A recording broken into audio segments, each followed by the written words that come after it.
Hello, everyone. I am so finally be going live.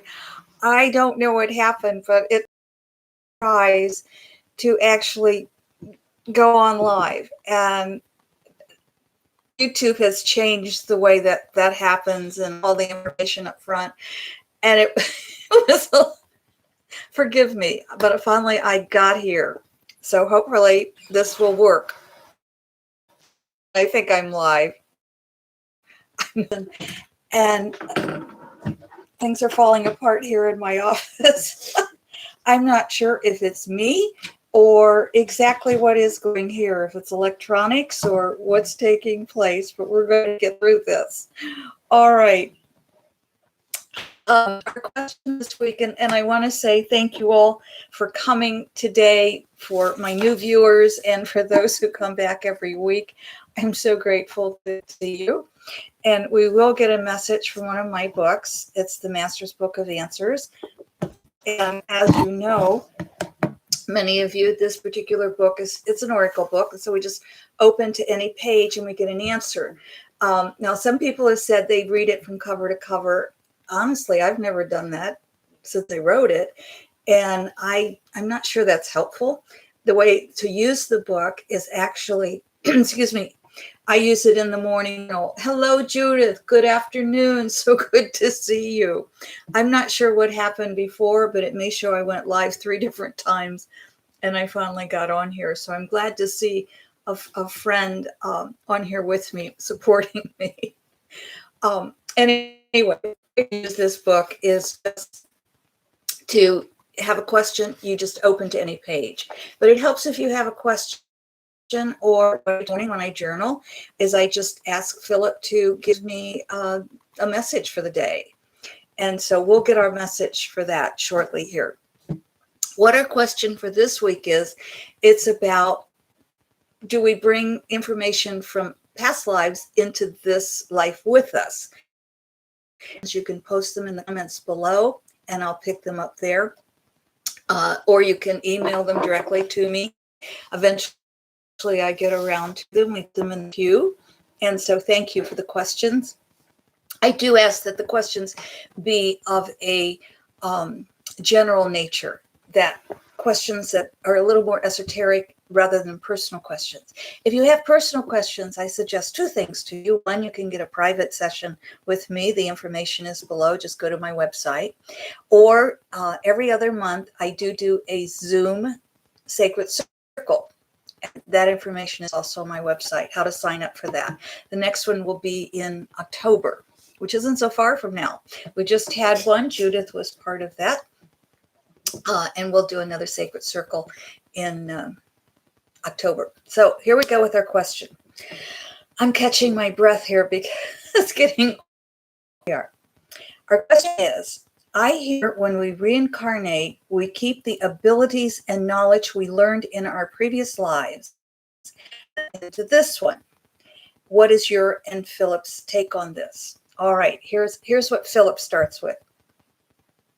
Philip says, if we keep in mind that time is relative and used as for communication and organization, the answer is quite simple. There are no other lives, that all life is one life. He goes on to say, however, for the human mind, it is not that simple, because in the 3rd dimension, because the human mind thinks in the 3rd dimension. So for the human mind, it's not just suddenly saying all lives are together, because we think in the 3rd dimension. Philip goes on to say, as one develops and is able to access higher dimensions, all becomes clearer. Perhaps an exclamation of the first 5 dimensions would be helpful here. Keep in mind, as one progresses in human form and in spirit world, the dimensions, as you call them, change and even no longer exist. Now, if you would be so kind as to remind others of the first few dimensions as your scientists describe them. Okay, so Philip is turning this next part over to me.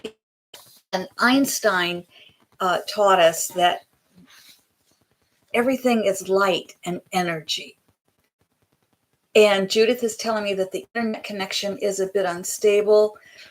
Judith, I'm so sorry. I don't know what to do about that other than to stop and start over. You know, I'm out in a rural area, and in our rural areas, we do not have good communication. I'm seeing it clearly, and I'm giving you the information. And Judith says she could still follow. Good, thank you. So I will continue with the information. When I go back and look at it, if there's a problem, I will redo this. And I am thinking that we are in a heat wave here in the middle of Ohio. And so electricity is down a little bit, and that may be the problem. So we're okay. If this is really bad, tell me if I should just wait and do it tomorrow. So we'll let you be the judge of that, because we can do this in the morning when it isn't quite as hot, if that's the problem. But again, I don't have great internet where I live. So, but if it's worse than usual, please let me know. In the meantime, I'm going to go ahead with the talking about what the parallel worlds are. And we're only going to go up to 5 parallel dimensions. The first is, before I get to the first one, I just want to say Einstein taught us that everything is light, energy. There is nothing solid. But science looks at it deeper and says, no, it's really not. The atoms, etc., going like that, and that's then creates a solid. Everything is energy. So with everything being energy, science has also discovered, our science in this third dimension has discovered 11 or 12, depending upon the science you listen to, dimensions. And so we're going to just talk about the first 5, though, today.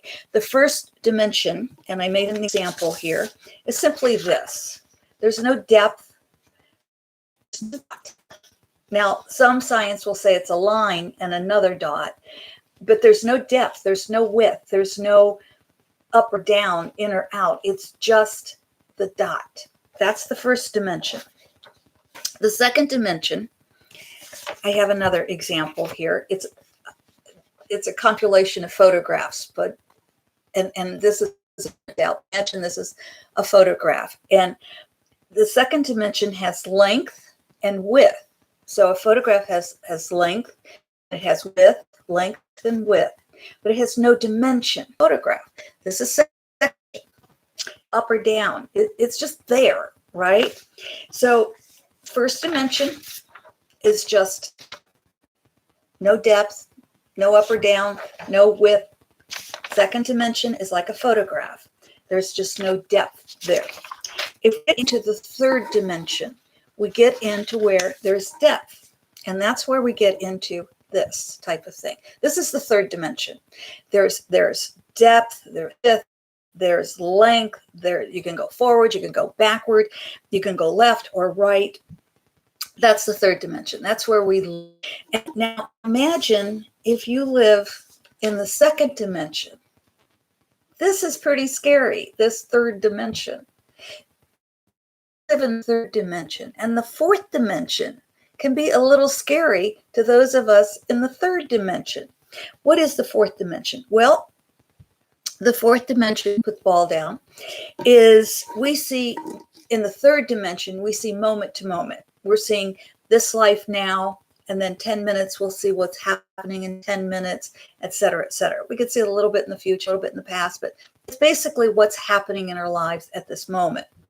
In the fourth dimension, we can see our entire life from birth to the future, to when we pass back into spirit world. And we can see that all at the same time, because in the fourth dimension, unlike the third dimension, there's no time. So third dimension, with time, I'm able to say to you, I'll meet you at 11 o'clock, and that has meaning. I'll say, I'm going to get up at 6:30 in the morning, and that has meaning. In the fourth dimension, that kind of time doesn't happen. Everything we are aware of in one life is happening simultaneously. So for the third dimension mind to really even have comprehension of that is pretty difficult for us. And it's also for us to have comprehension of that, for us to move into the fourth dimension while living in the third dimension is pretty difficult, because we can't really live in the third dimension and the fourth dimension. We can move into it and back out. We can have experiences of it and go, what was that? But it's not where we can really live and exist at the same time in the third dimension, because how do we keep them apart? How do we really understand what's going on? Then in the fifth dimension, one more dimension. So remember, third dimension, we have width, depth, up, down, in, out, but we see everything in its own time frame. In the fourth dimension, we see everything in the present moment. So our birth, our death, it's all right now in the present moment. And our minds in the fourth dimension, if we're living there, can comprehend that. When we move to the fifth dimension, here's where we meet parallel worlds. Because in the fifth dimension, not only is everything happening in this life that we've experienced here, everything is happening now at the same time in this moment in the fifth dimension. That's true of every life experience we've had, plus all of those between life experiences in the spirit world. So, for example, in this life, all my kids have 4 legs. I have no 2-legged children. But in 2 worlds over, I may be a mother of a dozen children with 2 legs. In 4 worlds over, I may be a man, whereas in this life, I'm a woman. In 12 worlds over, I'm a ballerina who is dancing all over the place. So in these parallel worlds that we've had life experiences, plus what we call past lives, plus future lives, plus that which we experience in spirit world, all of this is available to us in this dimension. It goes on and on to the 6th and 7th and 8th, but we won't go into that for a purpose today. So just want to say, in the 5th dimension, we can jump back and forth to past lives, to future lives, and we can see it all at the same time, and it all makes sense. But again, we live in the 3rd dimension, not the 5th or the 4th, mainly. However, Phillip goes on to talk different dimensions, I want to say. He's telling us that we live among these parallel worlds, and imagine those parallel vibrating at a different pace, at a different frequency that we're not aware of. So that's how I kind of think about it, that, okay, I'm vibrating at this particular speed right here. If I go into the 4th world, I'm vibrating at this speed. I'm having trouble with that a little bit, aren't I? So if I go into the 5th world, so I may be vibrating at this speed in the 3rd, and I move into the 5th and I'm doing this. Okay, it's kind of like that. It's not a great demonstration, but you get it. All right, Phillip continues. He first of all says to be very good. Pat myself on the back there. And he goes on to say, we have taught you well. Now that we have basic understanding of the first 5th dimensions, we will continue. I love the way he says basic information. Hello, Christy. So glad you've joined us live. Thank you. Phillip goes on to say, in the dimension, you are able to access information, but to do so is dangerous to the human psyche unless you are prepared to do so. So he's telling us, don't do it unless you're prepared. If you question, if you are prepared, you are not. A curiosity alone is not enough. This is not to say the information from other life experiences is not available. It is available to all humans. Often humans wonder how they knew to do something. It may be knowledge from a past life. This comes to all humans, but few will be aware from where that information came. That is, as it should be. It is enough to know that in this lifetime, you bring with you all the knowledge and traits that you have gained in each of your lives in the third dimension, and also all the human knowledge and skills you gained in the spirit world between lifetimes on earth. The evolution to tap into higher dimensions evolve. When there is a need to know, the student will be taught. I'm going to repeat those last couple of sentences because I think they're really the answer to the question and of great importance to hear. It is enough to know that in this lifetime, you bring with you all the knowledge and traits that you have gained in each of your lives in the third dimension, and also all the knowledge and skills you gained in spirit world between lives on earth. To know, will be taught. Now, I know many of you who listen to this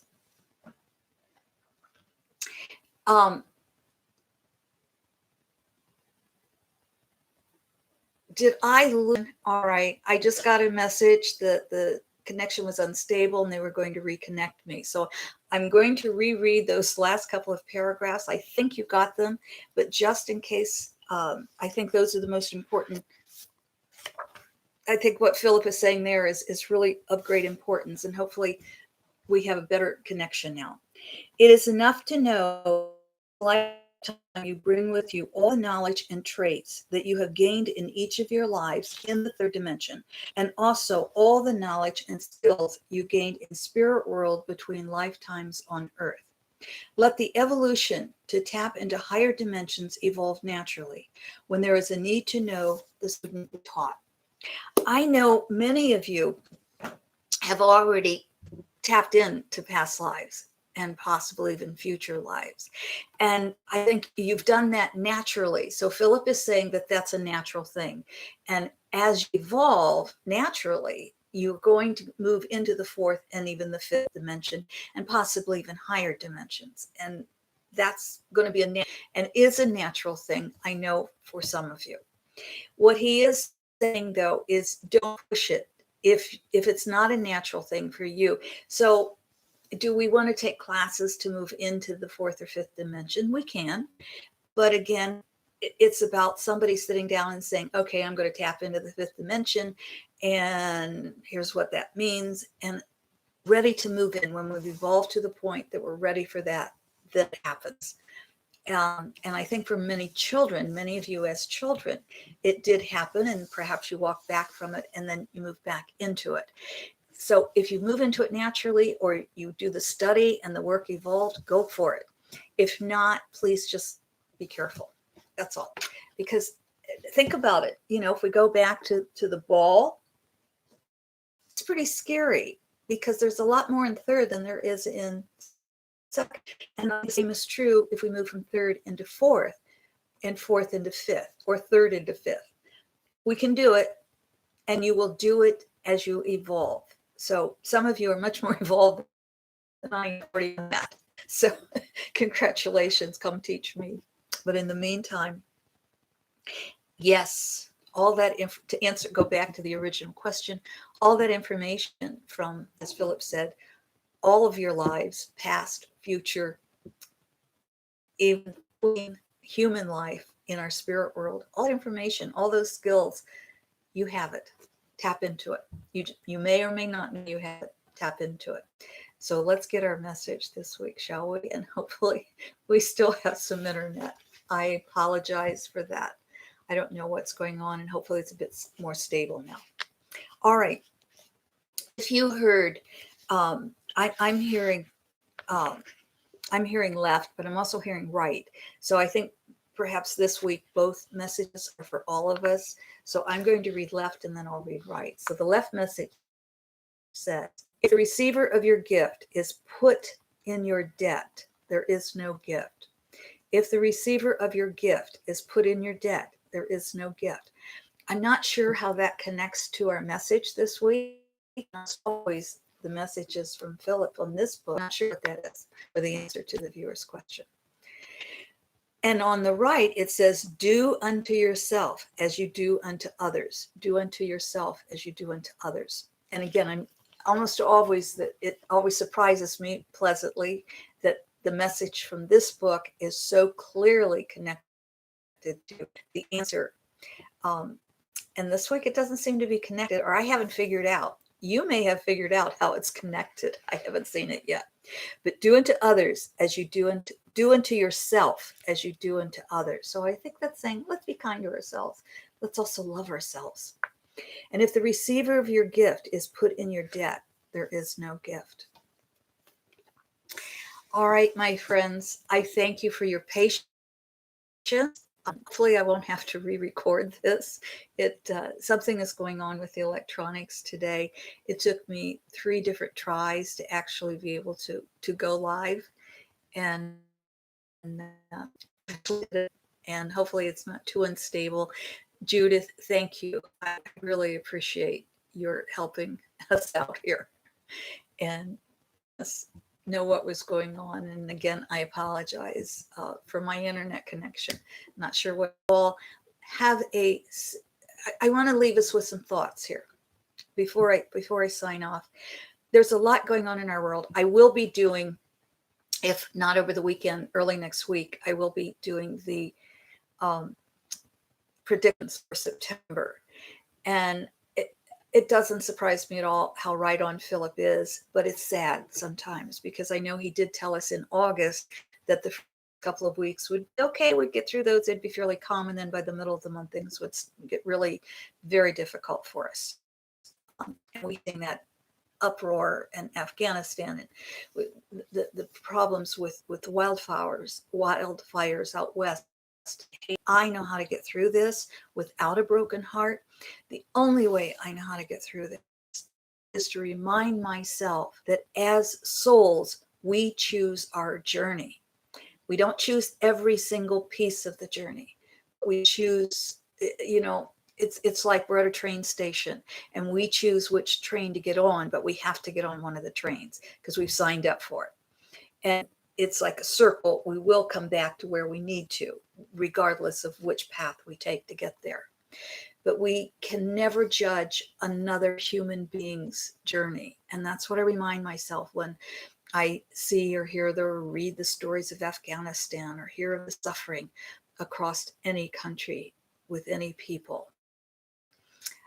The same is true of all of the deaths that were experienced with COVID. And the same is true of those who say no to the vaccine and those of us who say, please do.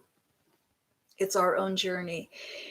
We choose to hold others. We choose to be a part of a community. And as long as we're a part of a community, although we cannot judge the other's journey, we can hold ourselves and them responsible. So be as loving as possible. Have your boundaries. And when the news breaks your heart, remind yourself that soul is a loving human being. As a spirit, as a human, they may not have grown to the point where they're at that point where they're willing to really be with others in one. Thank you for being with others in one. Christy, thank you. She says, I love your monthly messages. Looking forward to knowing what to expect. Me too. So we'll see you on the monthly. My friends, please, thank you, Judith and Christy. I'm so glad you were here to support me today. I really needed it. So thank you. And thank you for the love that you send to us and the love you receive from us. Thank you for the love you're sending out the world. Until the monthly or until next week, I love you. Goodbye for now.